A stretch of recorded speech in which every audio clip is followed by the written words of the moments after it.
Morning champion, this is Professor Aswin from Government College of Technology. I am having a technical champion Kavipriya Alangal. நீ இன்னைக்கு என்ன பார்க்க போறோம் அப்படின்னா engineering மெக்கானிக்ஸ்ல ஒரு சூப்பரான क्वेश्चन பார்க்க போறோம். என்ன क्वेश्चन கேட்டிருக்காங்க? What is the minimum coefficient mu of friction between the rope and fixed shaft which will prevent the unbalanced cylinder from the moving?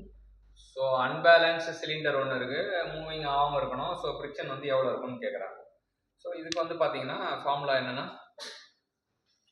T1 by T2 equal to e power mu theta அப்படின்றது இது பண்ணிக்கலாம், e power mu theta. இப்போ நமக்கு என்ன தான் கொடுத்துருக்காங்க, என்னடா கேள்வியில் எந்த டேட்டாவும் இல்லையே அப்படின்னு பார்த்தீங்கன்னா படத்தில் இருக்கு டேட்டா. படத்தில் T1 வந்து 3m, T2 வந்து m. அப்போ e power mu theta வந்து பார்த்தீங்கன்னா பை. ஏன்னா வந்து இந்த ஆங்கிள் வந்து கான்டாக்ட் ஆங்கிள் வந்து இட் இஸ் பை அப்படின்னு தெரிஞ்சுக்கலாம். ஸோ நம்ம m கேன்சல் ஆகிடும். இப்போ லாக் எடுத்தோம் அப்படின்னா வந்து நமக்கு ln of 3 போட்டோம்னா mu இன்ட்டு பை. இப்போ mu equal to ln of 3 pi pi போட்டிங்கன்னா இட் இஸ் ஈக்குவல் டு 0.35 கிடைக்கணும்.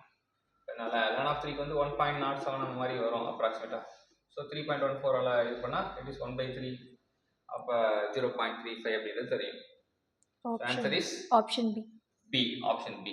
ஸோ ஒரு ரோப் இருக்கு, ரெண்டு பக்கம் ரெண்டு டிஃப்ரெண்ட் மாஸ் இருக்குன்னா T1 by T2 equal to e power mu theta. இது ஒரு சிம்பிள் ப்ராப்ளம் தான், ஆனால் இதில் லேண்ட் வந்து நமக்கு சொல்ல மாட்டாங்க. ஸோ நம்ம தான் தெரிஞ்சுக்கணும், அது மட்டும் தான் சிக்கல், மற்றபடி வேறு எதுவுமே சிக்கல் கிடையாது. இது ஒரு சாதாரணமான ப்ராப்ளம்.